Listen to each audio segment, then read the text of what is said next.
Hello, everybody.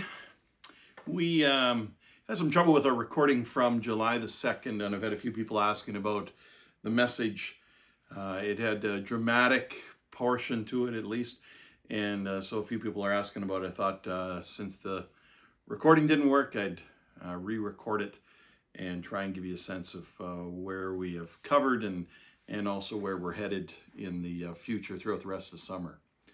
The series that we're looking at right now, the series that we're going through is called The King Sings. And it's a look at different Psalms of David and the background story behind those Psalms. So the idea throughout the summer is I'll be presenting, or I may have a few other people presenting on my behalf, the story behind the Psalm, and they will go into character wearing the Dave hat. And they'll put it on and they'll tell the story behind the psalm. Now, David wrote probably, I can't remember whether it's 70, 72, somewhere in there, different psalms. So he wrote a lot of the psalms, more than anyone else that we know of. And but there are 13 of them where we're given an inscription right at the very beginning of the psalm that gives us some background or the context of that specific psalm. So we're going to take a look at those 13, or almost all of those 13, during the course of this summer, and then tell some of the background behind it. So today we're looking at Psalm 59. So if you have your Bibles, you can go there and look at Psalm 59. Let me read it for you, and then I will tell you more from David's perspective of what was going on in this psalm when David sat down to write it. So this is from Psalm 59.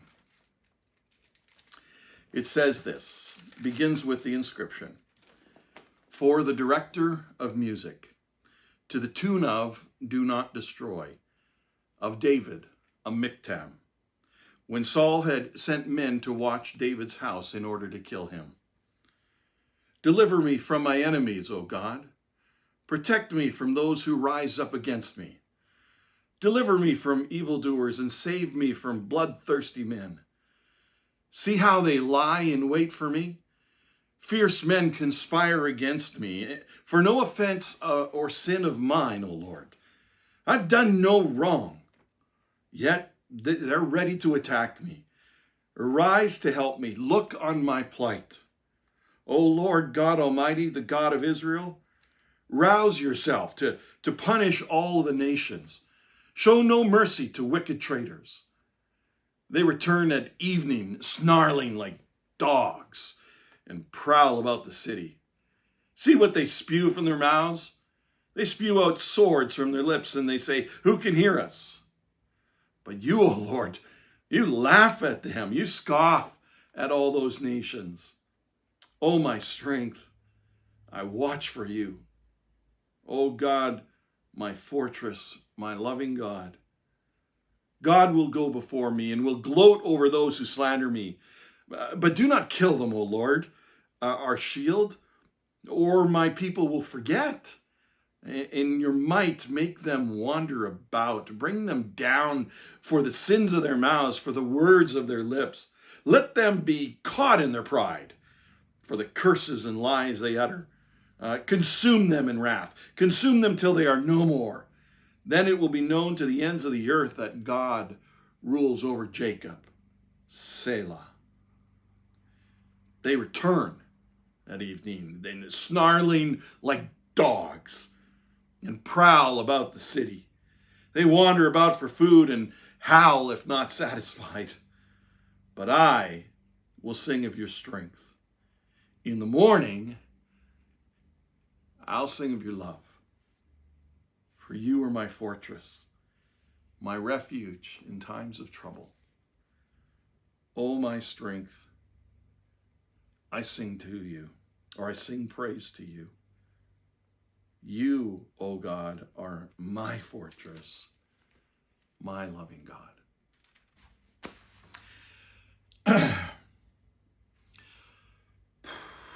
Yeah, so I wrote this Psalm 59. Let me let me give you a little bit of background of it. I wrote at the beginning of it just so that people would understand the background behind some of the things I've written, and this is one of them. I didn't write the background of all of them.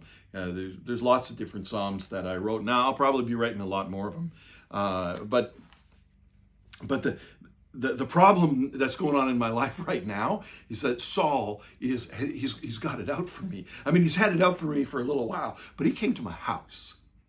He came to my house. He sent his dogs to my house. So I wrote this song. Okay, it's a song to the director of music. So I mean, there's lots of musicians around. I get to sing, and I learn how to play on my harp. You know, looking after the sheep and that sort of stuff, and so I love it when I get a chance to write some songs, and this one, we'll see what happens with it, but I'm writing this out to the director of music, Psalm of David, and it'll be to the tune, well, I'm going to put it to the tune of Do Not Destroy, but really what I would like to put to the tune of is that great song, you know, Who Let the Dogs Out? You know, who let the dogs out? Because I've got these dogs that are coming to my house, these soldiers that are like trying to kill me, and they're after my wife. And I mean, anyway, I want to write it to the tune of Who Let the Dogs Out. That I think that would make a much better tune, but they probably won't sing it in church if I put it that way. So I'm going to write it to the tune of Do Not Destroy. It's going to be a miktam, which well, that means it's a golden song. You know, it's like one of those that are going to stick around. If people were to say, here's a golden song of David, it means that, like, here's my top 10 or my top dozen or something like that. It's, you know, these are the ones that are like the swan songs. They're like my life songs. If you really want a picture of my heart and some of the stuff that I went through, these are some of the ones. So this is a miktam, this is a golden psalm. And so here's the deal. I kind of told you already, but Saul has sent his dogs after my house in order to kill me. And I can't believe that I'm here right now. I can't believe that my life has led to this. I mean, Samuel has written a bunch of this stuff, and I think he's keeping a record. I've been updating him on what's going on in the last few years. He's getting old, but he's got a couple of books. Well, he's got one right now, but by the looks of it, he's probably gonna make a second one if he lasts that long. But in his first one, it's probably in the story somewhere around chapter 13 or something like that, where he starts telling the story of my life, and more specifically, I guess, the story of Saul. But my life, See, I grew up the youngest in the family. I don't know if you happen to be a youngest in the family, but I'm telling you that us youngest in the family, it's like we get no respect. It's like people don't, they just think that, I don't know, that we're lazy. I don't know where they get that idea from. They think that we're favored, and in some ways, I suppose we are, but they often think that we don't work as hard as the rest of the family. But I can tell you, in my family, I work harder than the rest of them. I think, anyways. They give me the job going out in the field because they figure that I'm too young, or I'm too naive, or something like that, or I'm just the baby in the family, and so they send me out to look after the sheep. And I've got some great brothers, but it's kind of like when there's something really important to talk about or whatever, they get together and they leave me out. They don't even give me a second thought. It's like I'm not even really part of the family. But there's lots of us in the family. There's actually well, I did have 7 brothers, but I have 6 brothers now. So there's 7 of us boys in the family. There's the oldest one. And it's kind of neat how sometimes the oldest one and the youngest one, even though you're at opposite ends of this, the family, you kind of get along. Almost in some ways feel like, with my oldest brother, almost kind of like he's another dad to me, or like an uncle. But anyways, the oldest in the family is Eli. And I'm not sure how much older he is than me. He's quite a bit older. He is old enough, probably. He could be it'd be a little bit tough, but he could be my dad. Certainly could be like an uncle. And then there's Ab, and then there's Shim, and then there's Nate, and then there's Rad, and then there's Oz. And I got a couple sisters as well. I got Zeruiah and Abby. So yeah, that makes 7 of us boys, a couple girls, 9 of us in the family. No, kind of an average sized family for these days, but I'm the youngest in the family. And you know, one of the things I don't think it's a youngest person thing. I think it's just a person thing. But the youngest in the family, sometimes maybe we dial in a little bit more to savoring life and enjoying life and seeing, stopping and smelling the roses and the oak trees and that sort of stuff. But I've always felt that what really matters is your heart. You can do a lot of things with your hands. You can be really impressive. You can be tall, dark, and handsome kind of deal. But I felt like it's what goes on in here that's most important. And I actually think it's more than what goes on here. It's getting in touch with what goes on here with what is going on in God's heart and trying to tune this heart to his heart. That's the whole business there.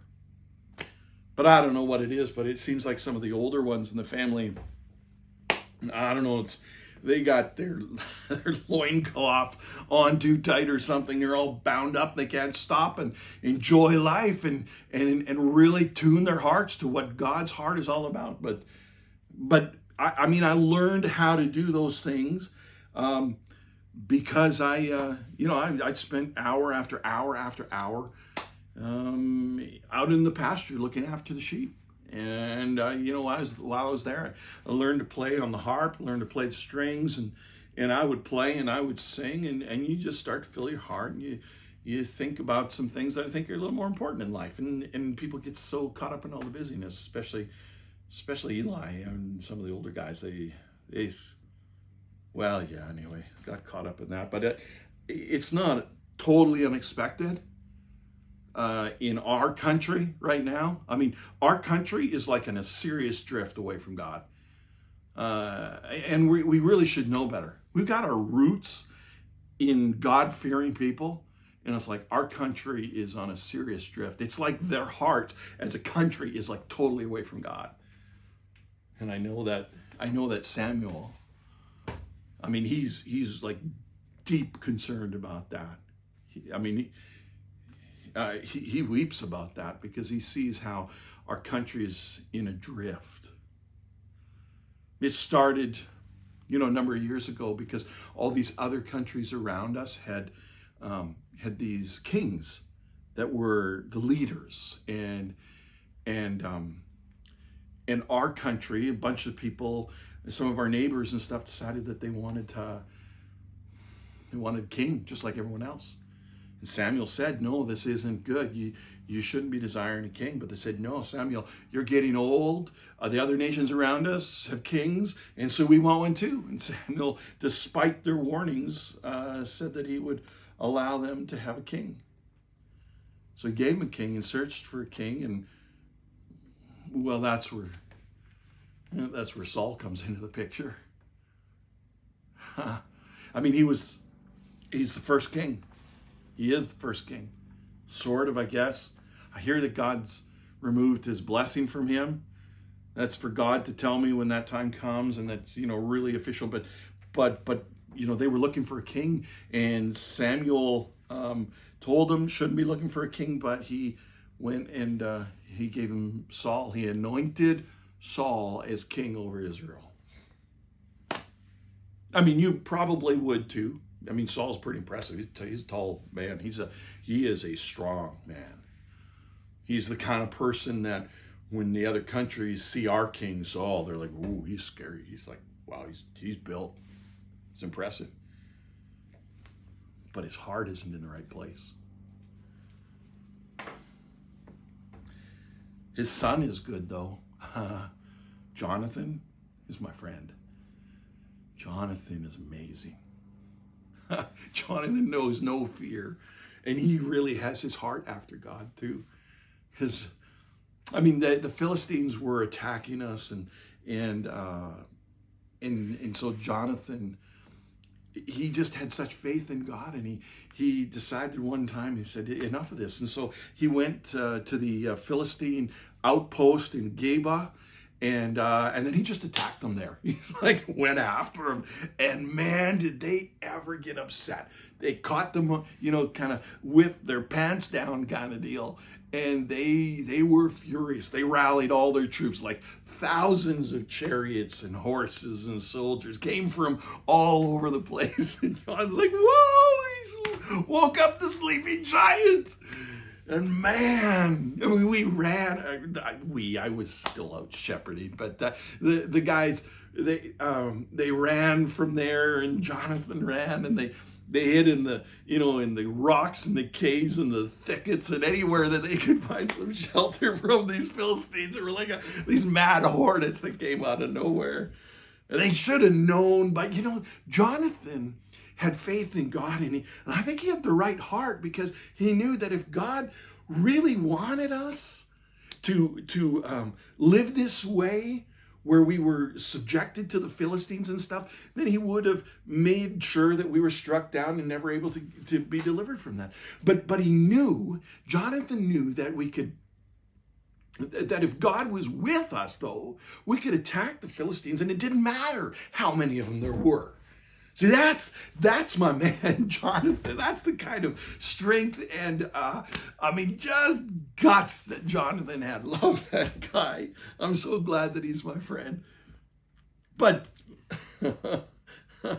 when the Philistines started to retaliate and came hunting for us, Jonathan, hid with the rest of them. Saul headed back for Gilgal, his favorite hiding place, like a scared little rabbit. He went back to Gilgal and hid out there with as many men as he could get.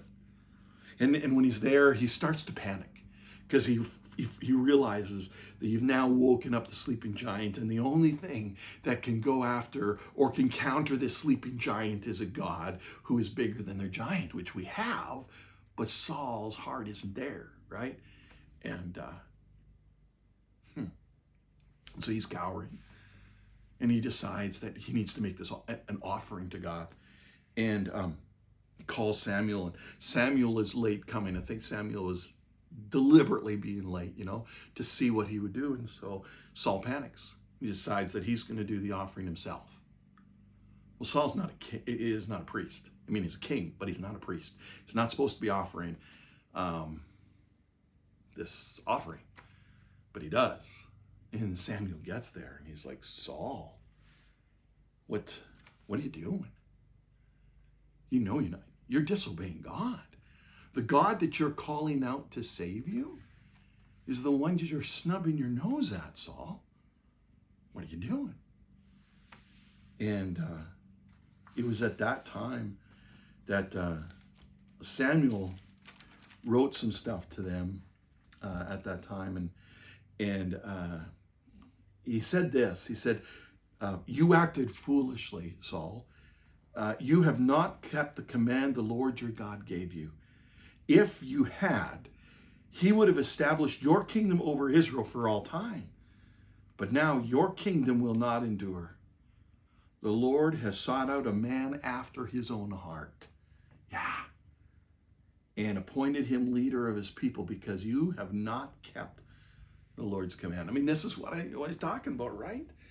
Our heart ought to be after God's own heart, and Saul's wasn't there. And so Samuel tells him he's going to raise someone up after his own heart. I didn't know that then, at that time, that was going to be me. But I guess it was. Well, the final straw was a little bit after that. There was this group of Amalekites, they're called, and they were just really nasty people that had done some terrible things to our people way back when our people were coming up out of Egypt, and God had held off judgment of the Amalekites for this specific time, and he told or Saul rather, he told Saul that, King Saul, that he was supposed to attack the Amalekites and kill them all. I mean, it's brutal, I get it, but nothing compared to the brutality of what the Amalekites did way back in the day. And so their time had come, and God said, kill the Amalekites. Man, woman, child, and animals. So they went after him. I mean, Saul, his heart was partway there, but not completely sold out to God. And so he attacked the Amalekites, but he kept Agag, their king, alive. And he kept a whole bunch of the choice sheep and cows and that sort of stuff. I mean, God tells us we're supposed to select the choice and offer, the best to him. But that's not really what was going on with Saul. He wanted to cull the herd, get rid of all of the lame ones, and then keep the best for himself. That's what Saul really wanted. So Samuel goes to visit him, and after he gets there, and he ran off, back to Gilgal, but before he went back to his little hideout in Gilgal, he goes up to Mount Carmel, and he makes himself a statue, like to himself, to honor himself. So Samuel's coming to see Saul, and I think he probably knew what was going on. And asks, where is Saul? And some people tell him, well, he's up on Mount Carmel. He's making a statue. So he goes and they meet. I think they ended up in Gilgal. And Samuel's there, and he's asking Saul, what's he done? And Saul tells him that he's he's killed all of these Amalekites, and he realizes that there's this mooing and going on, and Samuel's like, it's pretty obvious. Says, well, so if you defeated all the Amalekites like I told you, Saul, what's this bleating of sheep in my ears? And what's this amount of cows? What's going on, Saul? Saul's answer is, he says, well, I kept the best.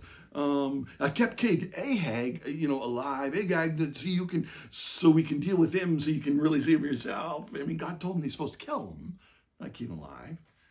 And he said, I kept all of the, the best, so that we can have, a sacrifice to God, And so Samuel says, this is what Samuel said to him. He writes the song. One of the things I love about Samuel, he's also a musician. I don't know the tune to this, so I'm just trying to imagine if I was to write the tune, what it would sound like. But anyway, here's the words. It says, does the Lord not delight in burnt offering and sacrifices as much as in obeying the voice of the Lord? To obey is better than sacrifice, and to heed is better than the fat of rams. For rebellion is like the sin of divination, and arrogance like the evil of idolatry. Because you have rejected the word of the Lord,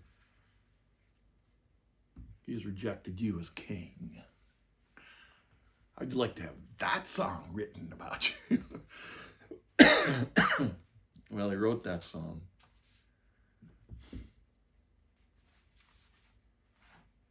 You see, the bottom line was that his heart wasn't tuned after God, right? Because it's about the heart. And all this time, right under his nose, was his own son, Jonathan. I love Jonathan. We're best friends. Even though his dad's trying to kill me and kill my family. Jonathan, courageous guy. I mean, he started that fight with the Philistines, and right after that, when the Philistines actually were looking for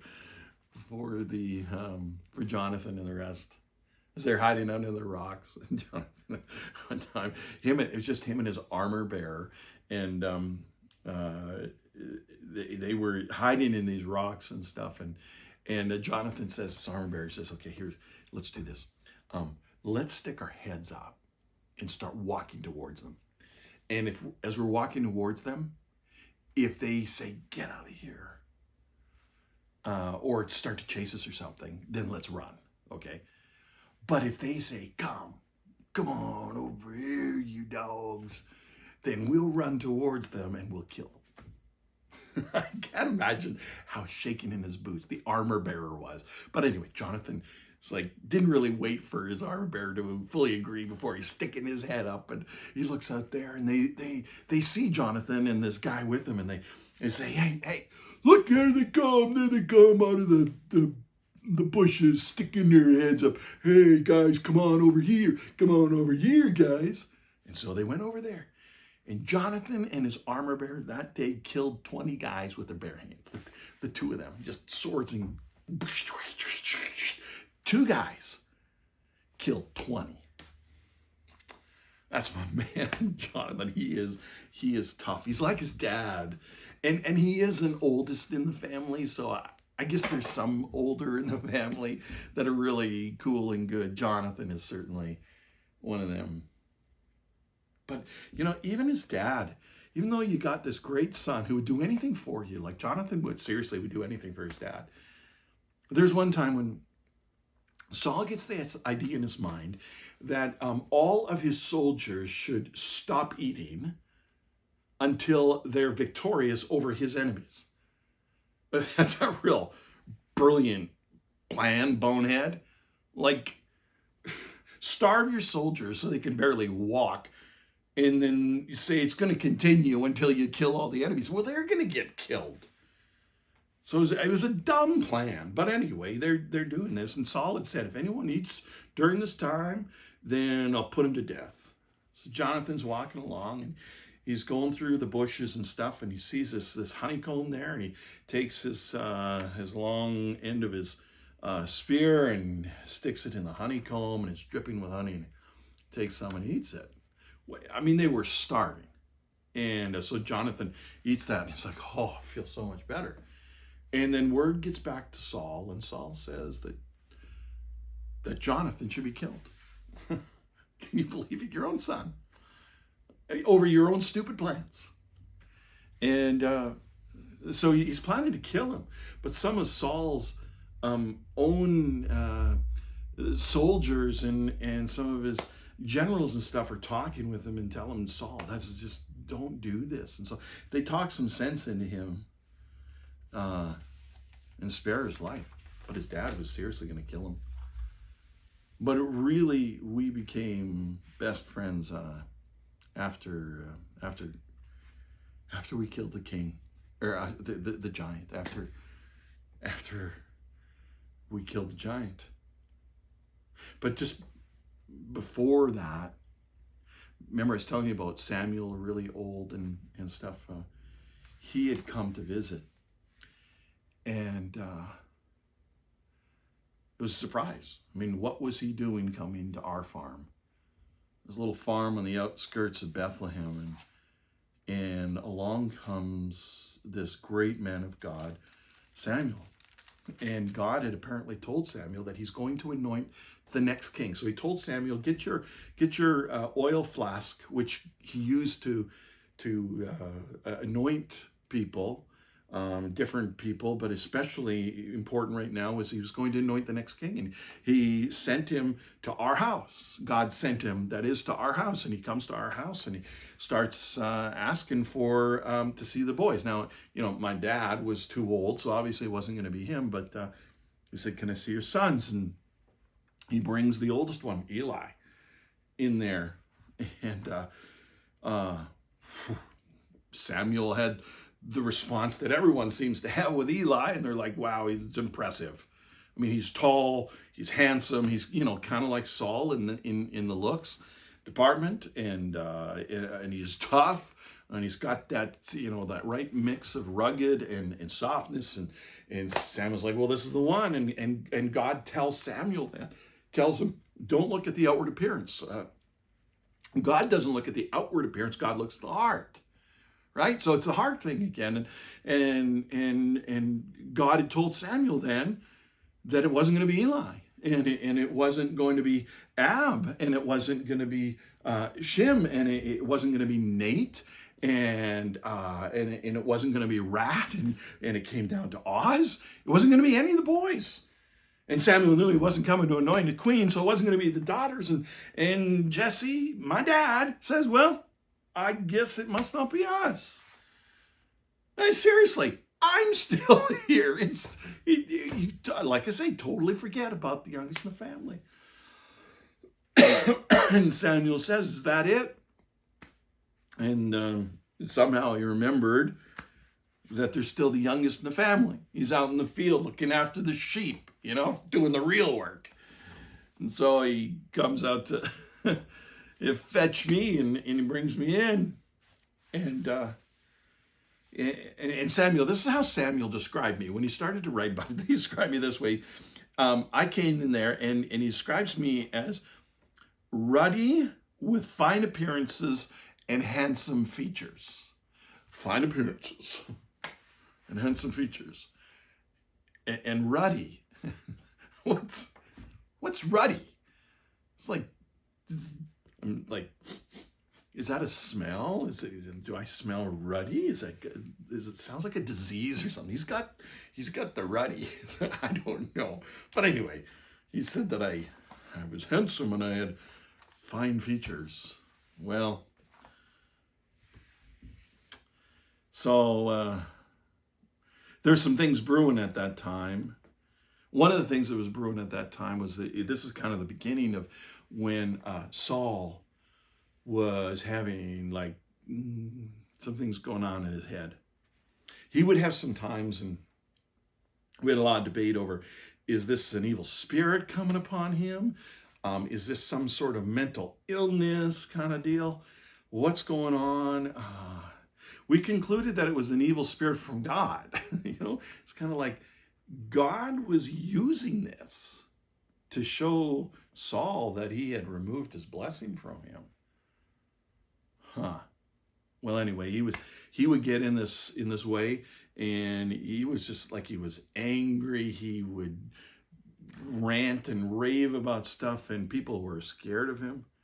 So one of his servants, happens to be a friend of mine, he knew that I played the harp and that stuff to the sheep, and he'd heard me play before, and he thought, well, maybe that would help if I could come in, someone like that. So he go there and he tells him this. He tells him that I have seen this son of Jesse from Bethlehem, and he knows how to play the harp. And he told him, I kind of coached him on this. If you ever get a chance, like, put in a good word for me. None of this ruddy business. So he tells him he's a brave man and a warrior, and he speaks well, and he's good looking. So, I mean, he's got the resume nailed down for me. And the Lord is with him. Most important part. So Saul sends for me, and I start to play. When Saul, I don't think he really even recognized me. He knew about me. People told him, but he was in that mental state where he wasn't really cluing in. But I'd play for him, and he'd calm down, and he'd get in a mood again before too long. But mostly I was working in the field, looking after the sheep. There's one day, Dad said to me, go out and bring some cheese and some stuff to drink to the boys. See, I was working in the field, but they were in service with the king, with King Saul, fighting a battle. They were lined up, across this valley of Ida, and our people were on one side, and Saul was there, and my brothers were there, and fighting, and on the other side were the Philistines. And so Dad sent me to go and bring some food to the guys, and so I went there. I got up early in the morning, super early in the morning, went there, and they're all getting lined up, ready to to fight for the day, and out comes this guy, this giant, this massive man. Like, he's almost 10 feet tall. I didn't know it at that time, but when he's laying down, then you can measure out properly how tall he is. And so later I did do that, and he's like almost 10 feet tall. And I mean, he's a brute of a man. And he would come out there and he would taunt God's people. I mean, I understand why you'd be afraid of going up against a guy like this if it was just you and your own strength. But if it's God's strength working with you, I mean, it doesn't matter how big he is. He's going to fall. He's no match for God. But so our people are lined up there, and he would get up, and when they're getting ready to go to battle, he would taunt them, and he would come at them like a dog kind of thing.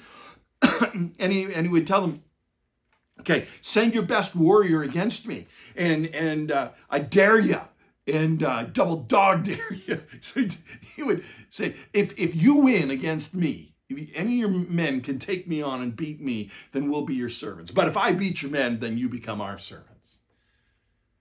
And no one wanted to go up against him, mostly because they were afraid, but also because, well, the stakes are pretty high. No one wanted to be responsible for, enslaving God's people. And one look at this guy in terms of just strength to strength, human strength to human strength, they all thought that it was, I mean, they'd easily be defeated. It'd take 10 guys to bring him down. So no one went up against him. And I'm there, I'm serving the cheese and stuff, and I bring it to the guys, and I'm like, what's going on here? Asking some of the obvious questions. They're telling me what the deal is, and I said, well, what happens if someone beats him? Like, what personally do you get? Is anyone, if you're not willing to do it for God, like, what are the other reasons? And he says, well, the guys say, well, if you win against this giant, not only will the Philistines become our slaves, but King Saul has promised that he will make you one of the wealthiest men in the land, and he'll give you one of his daughters for a wife. The first daughter, not so much. Second daughter, she's pretty fine. So I'm like, this is like a no-lose situation. God's got the giant, and you get the other stuff thrown in. What's your problem, guys? No one listened. And then along comes Eli, my oldest brother. And it's, remember I said that there's a special relationship? But there's also a kind of relationship where he can tell you stuff that no one else will, and you can tell him stuff. And so it was one of those moments where he's deciding that he's going to set me straight, and he's going to, smack me almost like he's my dad and set me, straight. And so he comes at me and says, David, smarten up, get back to the field and mind your own business. What in the world are you doing? You have no place out here. That was one of the times I said, how dare you, man? My God is way bigger than that, and you're cowering like a little scared child. I'll take him on. Word gets back to the king. King Saul sends for me. I don't think he recognized me, even though I had played for him and stuff. But so I go up to see him, and said, I'll take him on. I'm not scared at all. I'll beat him. No problem. So King Saul says, well, who are you? You're just a shepherd boy. You don't have any experience with military things. Like, it would be suicide for you, and it would be bad for all of us. And like, are you kidding me? God has delivered me when I'm working with the sheep. God delivered me out of the mouth of a lion and a bear. I killed a lion and a bear with a sling, with a knife. When God is with you and you are doing this in God's strength, it doesn't matter what you're going up against. So send me against the giant. So he sends me against the giant. He says gets me all armored up, and it's like, tons of armor. I can't even move, and I'm like, no, get the stuff off of me. I can't move. And so he takes it off, and I'm thinking, man, that's got to be a weak spot for this giant, right? I mean, he's got all this armor on. This giant, Goliath is his name, his armor weighs like 125 pounds. The tip of his spear is like 15 pounds. It's like a sledgehammer coming at you. So I knew that I needed to be able to move. I needed to be nimble, so I didn't want any of that stuff. And if I could just get a good shot off of the sling, that was it. So I went down to the river, and I picked 5 smooth stones. You got to have the right kind of stones. You can't have them too thin, or they just kind of wiggle on the air. So you need to have them smooth, though, so they fly straight and true and enough weight to them. So you got to pick them carefully. I went to the brook, and I picked out these 5 smooth stones, stuck them in my bag, and I thought, I really only need 1. But anyway, I'll take 5. Better be safe than sorry, I guess. Anyway, I went down there, and then I went down into the valley, and he said, am I a dog? He took one look at me, and he said, am I a dog that you're coming after me with sticks? Like, oh yeah, you are a dog, buddy. You are such a dog, and I'm going to bury you right here. Your bark is way worse than your bite, and I am going to take a stone and shove it right up your head. And it's going to make a mark. So I started running towards him. He starts coming at me. I start winding up. I put one of those stones in the sling, swing that baby round and round, and you gotta, I mean, when God is in it, it does way more than you could possibly expect. But you still have to do your part. I mean, I swung that thing as hard as I possibly could. I knew I had to give it everything I had, and I let it rip, and God took that thing, and it just, I felt like it was like a, bullet kind of thing, and I don't know, it's like, whoosh, and it went right into his head, right there, and he, bam, he falls down onto the ground, and boom! I go over there and I'm looking. That stone was sunk into his skull. Way more than I could do with just my own strength. God took that thing and it propelled it. And he propelled that in some incredible way. Down he goes. And I'll measure out. Sure enough, almost 10 feet. And I see the armor he's wearing. And I grab his sword. The thing is heavy, and I take it and I cut his head off. Bleed him out there in the valley floor. Pull his head up and shot.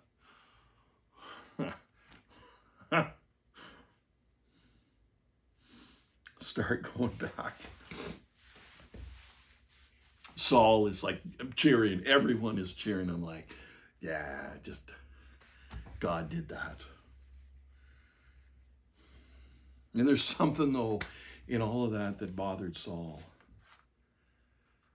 I think because he figured he's supposed to be the big, strong king, and he's supposed to be victorious, and along comes this puny, little, ruddy shepherd boy. And I wasn't trying to show him up. I was just trying to follow God. The women came out singing, Saul has slain his thousands, and David his 10,000s. Oh, did that ever bother Saul?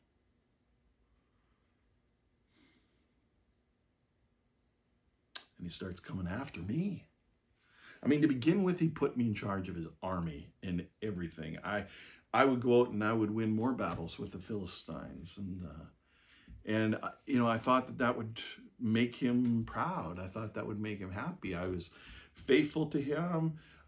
He ended up letting me marry his second born, still married to her, Michael. But he'd get this dark spirit come on him again. And I wasn't the guy that would play for him the same anymore, but he would get in a mood. And there was one time when I was there and I talked to Jonathan. I told Jonathan, he's trying to kill me. Jonathan's like, no, I don't think he is. And Jonathan tries to talk some sense into him. And one time twice, he threw a spear at me twice, trying to pin me against the wall. Saul's a big boy. He can throw a spear pretty hard. Other people around are like, whoa, get out, David, get out. So I go and I go to my home.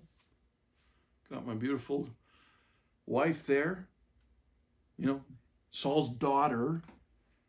And Saul sends people to our home, to our house. I'm there with Michael. She gets word that Saul is wanting to kill me. And she says, David, go. Get out of here before morning comes, because they're going to get you. And then I flee. She lets me out a window. I flee, and then she makes the bed where I was laying and puts a little statue thing in there and some goat's hair on it. Makes it look like I'm asleep there. And so sure enough, the soldiers come, and they want to kill me and bring me to Saul or whatever, maybe both, I don't know. And so Michael tells him he's sick, he's in bed. So they go back and tell that to Saul and says, I don't care, bring you bed and all. So I haul up the bed and find out that it's not really me there, that Michael has put this statue in, and Saul is furious. He practically wants to kill his own daughter. 1 minute it's his son. Next minute it's his daughter. He sent these dogs to my house. Like who let the dogs out? I'll tell you who. Saul. That's who set the dogs on me. They come at evening, snarling like dogs, taking away the safety of my own house. They come again at night.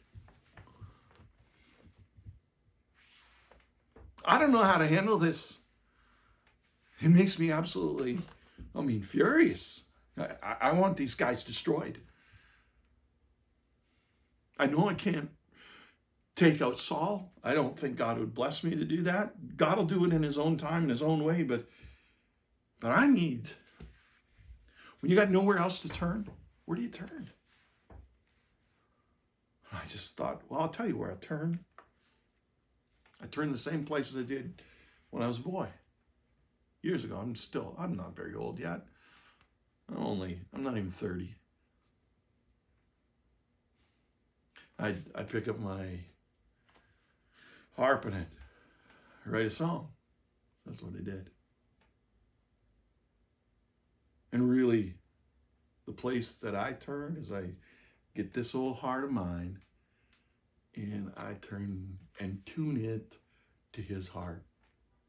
And when I do that, here's the song he gave me after the snarling dogs. And they come at night. But in the morning,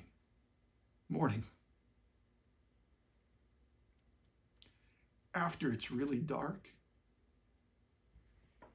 and you're scared, it's in the morning that I sing. So I'll sing your strength in the morning. I will sing of your love. For you are my fortress, my refuge in times of trouble. Oh, my strength. I sing praise to you. You, oh God, are my fortress and my loving God.